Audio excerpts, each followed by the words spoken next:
Selamat pagi, Bapak Ibu sekalian. Terima kasih untuk kehadirannya pada acara Public Expose PT Astra Auto Parts Tbk.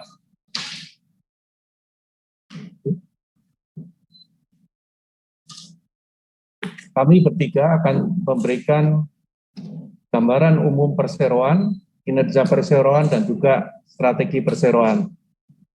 Saya akan mulai dengan gambaran umum perseroan. Kilas tentang PT Astra Auto Parts Tbk. Seperti yang kita ketahui, Astra Auto Parts Tbk berdiri pada tahun 1976 dan kemudian tahun 1998 menjadi perusahaan publik dengan kode transaksi adalah Auto. Kemudian di tahun 2006 kami mengembangkan divisi Fintech untuk mendukung operation di dalam manufacturing business kami, dan juga di tahun 2010 didirikan divisi Engineering Development Center untuk mengembangkan produk-produk di dalam Astra Auto Parts Group. Dan kemudian di tahun 2015 sampai 2022 kami mengimplementasikan strategi LEAP yang nanti kami akan jelaskan, dan juga meluncurkan e-commerce astraautoshops.com, membuka Astra Auto Service, memasarkan produk non-otomotif, dan juga resmi meluncurkan Astra Auto Power. Pemegang saham daripada Astra Auto Parts adalah 80% dimiliki oleh PT Astra International Tbk, dan 20% adalah masyarakat. Astra Auto Parts terdiri dari 7 divisi, 13 entitas anak, 20 entitas asosiasi dan pengendalian bersama, dan 14 investasi tidak langsung. Customer kami ada di OEM daripada roda 2, roda 4, dan juga komersial. Di roda 2 kami memberikan tanda lingkaran putus-putus adalah, kotak putus-putus adalah untuk OEM yang merepresentasikan grup Astra. Jadi di roda 2 ada Honda juga, Yamaha, Kawasaki, Suzuki, dan TVS. Di kendaraan roda 4, selain Toyota, Daihatsu, Isuzu yang merupakan grup Astra, kami juga mensuplai ke seluruh OEM yang ada di Indonesia, termasuk yang baru juga Wuling, Hyundai, dan juga Dongfeng Sokon. Kemudian kendaraan komersial, kami juga mensuplai ke semua suplai kendaraan OEM kendaraan komersial di Indonesia, dan juga selain daripada two-wheeler dan four-wheeler, kami juga menyuplai ke kendaraan pertanian seperti Komatsu, dan juga Pama, dan sebagainya, dan juga Kubota. Next. Kami mempunyai mitra bisnis yang terbagi menjadi beberapa jenis komponen yang secara umum, saya tidak akan jelaskan satu-satu, tapi secara umum partner kami atau mitra bisnis kami berasal dari berbagai negara, terutama dari Jepang, dari Italia, kemudian dari Jerman, dari US, dari China, dan juga dari Taiwan. Selain juga kami mempunyai beberapa mitra lokal. Next. Berikut adalah produk dari suku cadang 4 roda, di mana nama company tertulis di atasnya dan juga nama komponen ada di bawah nama perusahaan tersebut. Next. Berikutnya adalah produk suku cadang 2 roda, sama nama company dan juga di bawahnya adalah nama produk. Next adalah produk suku cadang kendaraan komersial, nama company dengan nama-nama komponen yang kami sudah buat dan supply kepada customer kami di kendaraan komersial. Next. Secara umum, Astra Auto Parts mempunyai 2 pilar bisnis, yaitu bisnis manufaktur dan bisnis perdagangan. bisnis manufaktur, ada yang terbagi menjadi entitas anak dan juga entitas asosiasi dan pengendalian bersama atau joint venture. Kemudian bisnis perdagangan terbagi menjadi 3 divisi besar, yaitu domestik, internasional, dan retail modern. Berdasarkan pendapatan terbagi di tahun semester 1 2021, manufaktur 49%, perdagangan 51%, di semester 1 tahun 2022, manufacturing meningkat menjadi 52%, dan perdagangan 48%. Berikutnya saya akan coba masuk ke bisnis manufaktur. Bisnis manufaktur kita bisa bedakan menjadi berdasarkan segmen two-wheeler dan four-wheeler, dan juga dibagi menjadi Astra non-Astra. Secara umum, four-wheeler itu angkanya adalah di 52% di tahun lalu, semester 1 tahun lalu, dan two-wheelernya 43%. Di tahun ini four-wheeler meningkat 57%, dan two-wheelernya 38%. Sedangkan berdasarkan pelanggan OEM, kami membagi menjadi customer Astra dan non-Astra. Jadi di tahun lalu customer Astra 73%, non-Astra 27%. Di semester 1 tahun ini Astra 68% dan non-Astra 32%. Berikutnya akan dilanjutkan oleh Pak Yusak Christian. Silakan Pak Yusak. Terima kasih Pak Hamdani. Saya akan melanjutkan paparan mengenai bisnis perdagangan dari perseroan. Seperti sudah dikatakan, ada 3 pilar dalam bisnis perdagangan. Yang pertama adalah domestic operation, di mana perseroan memiliki jaringan distribusi suku cadang otomotif yang terbesar di Indonesia. Dan kami memiliki 26 kantor penjualan di Jawa, Bali, Manado, dan Gorontalo. Dan juga kami bekerja sama dengan 47 dealer utama di luar Jawa dan Bali. Kantor penjualan dan dealer utama ini melayani lebih dari 15.000 jaringan retail di seluruh Indonesia. Dan pilar yang kedua adalah internasional, di mana perseroan mengekspor produk-produknya dengan jangkauan pasar suku cadang internasional yang sudah meng-cover lebih dari 50 negara. Dan ini juga sama, kami dealing dengan agen atau kantor perdagangan, dan selanjutnya mensuplai ke jaringan retail di setiap negara tujuan ekspor, dan tujuan akhirnya tentu ke konsumen akhir. Dan pilar ketiga adalah retail modern, di mana perseroan memiliki jaringan yang cukup kuat, yaitu shop and drive dengan jumlah outlet yang terus bertumbuh, di mana pada semester 1 2022 ini jumlah outlet retail modern dari perseroan adalah 377 outlet.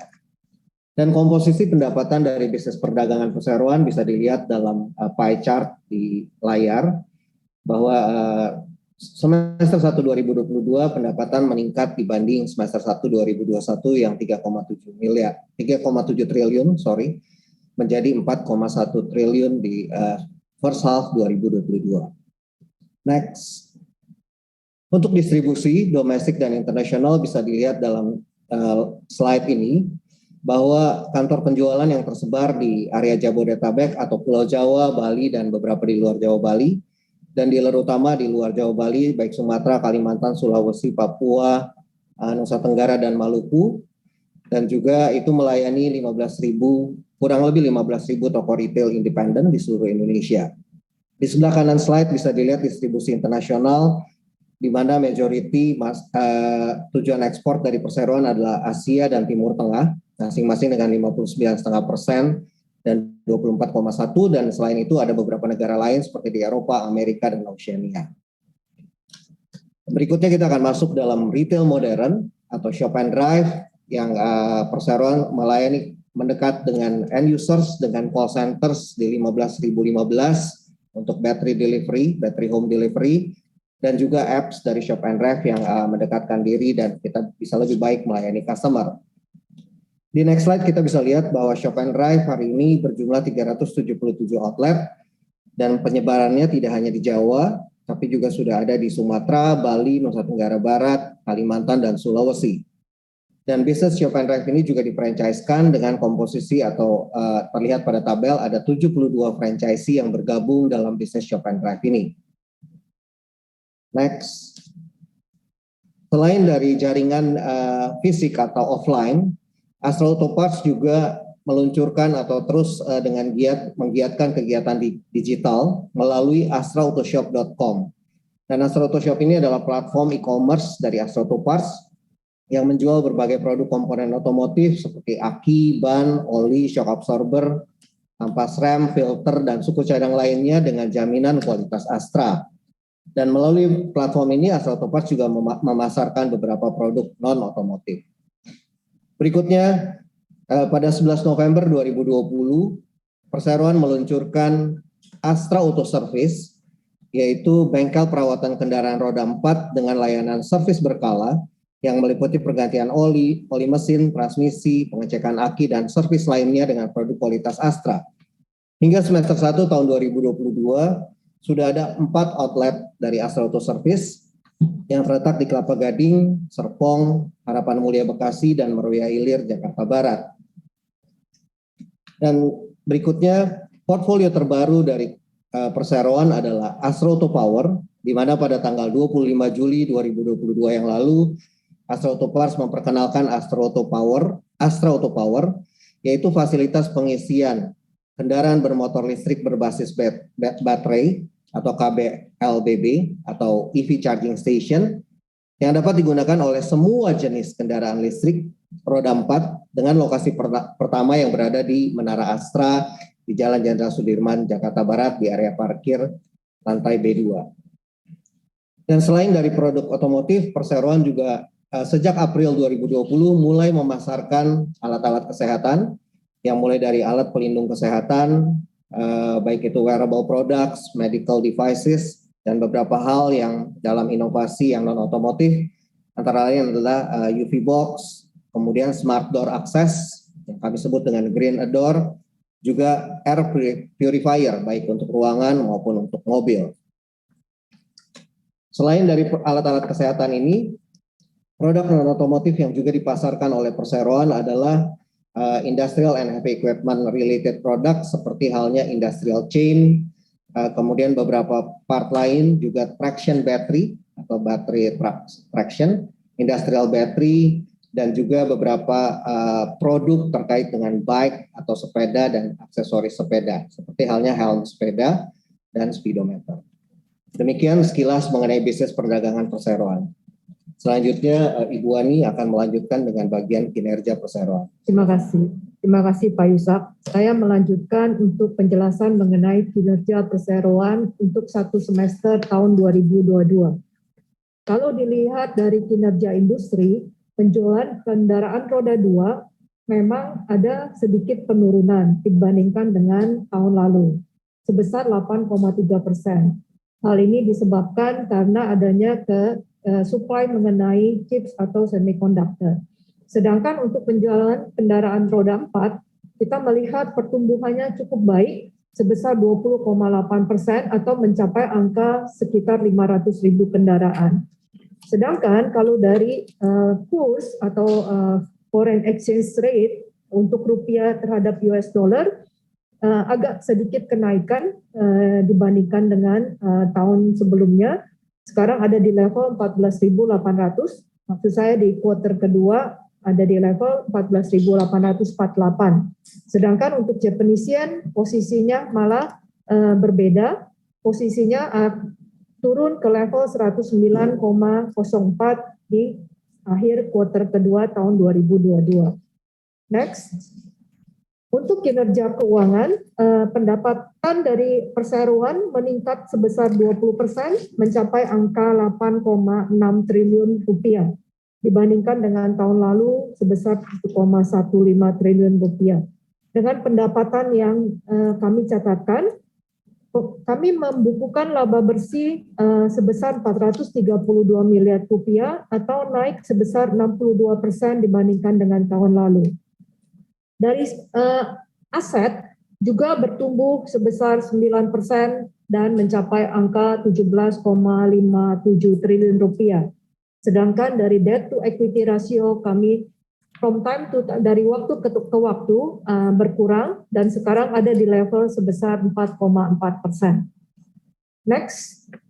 Ini adalah perincian dari laporan laba rugi perseroan, di mana seperti yang tadi saya sudah jelaskan, pendapatan naik sebesar 20%, dan ini mengakibatkan juga kenaikan di dalam margin laba bruto menjadi 13,1% atau naik sebesar 0,7% dibandingkan dengan semester 1 tahun 2021. Dan laba dari operasi juga bertumbuh menjadi angka 196 miliar atau ada kenaikan yang cukup signifikan dibandingkan dengan tahun sebelumnya. Sedangkan bagian laba dari laba bersih entitas asosiasi dan pengendalian bersama itu juga bertumbuh sebesar 23%, mencatatkan angka 263 miliar. Dan laba bersih perseroan secara konsolidasian mencapai angka 432% atau naik sebesar 62% compare dengan last year. Laba bersih per saham juga menjadi Rp90 per saham atau naik sejalan dengan kenaikan laba bersih perseroan. Demikian yang bisa saya sampaikan, dilanjutkan dengan strategi perseroan. Silakan Pak Hamdani. Terima kasih Ibu Wani. Saya akan melanjutkan dengan strategi perusahaan. Yang pertama adalah mengenai strategi jangka panjang.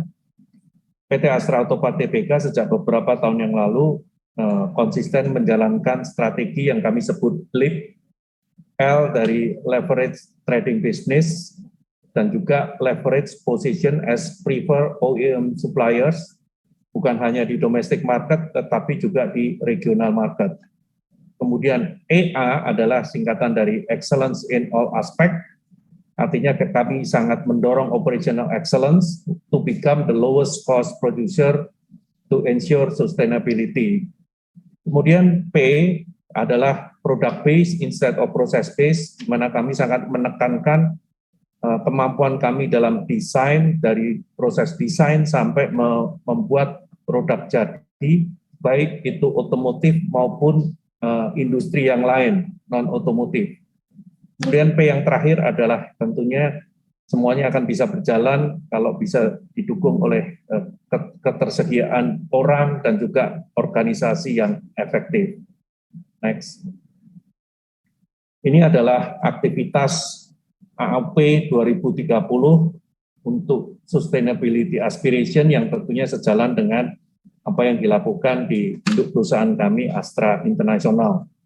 Jadi terbagi menjadi 3 portfolio. Yang pertama adalah terbagi 3P. Yang pertama adalah portfolio, yang kedua people, yang ketiga adalah public contribution. Jadi yang pertama portfolio adalah aktivitas antara lain mengurangi emisi gas rumah kaca, kemudian juga pengelolaan energi, pengelolaan air dan air limbah, pengelolaan limbah padat, dan juga ketahanan model bisnis. Kemudian di P yang kedua, yaitu sumber daya manusia, adalah intinya bagaimana meningkatkan budaya K3 atau kesehatan dan keselamatan kerja untuk mencegah kecelakaan yang bisa menyebabkan korban yang tidak bisa bekerja untuk hari-hari berikutnya. Kemudian P yang terakhir adalah public contribution, yaitu pengembangan komunitas, bagaimana meningkatkan kontribusi ke masyarakat melalui program kesehatan, pendidikan, lingkungan, dan kewirausahaan. Demikian Bapak Ibu sekalian yang ingin kami sampaikan di acara Public Expose pada pagi hari ini.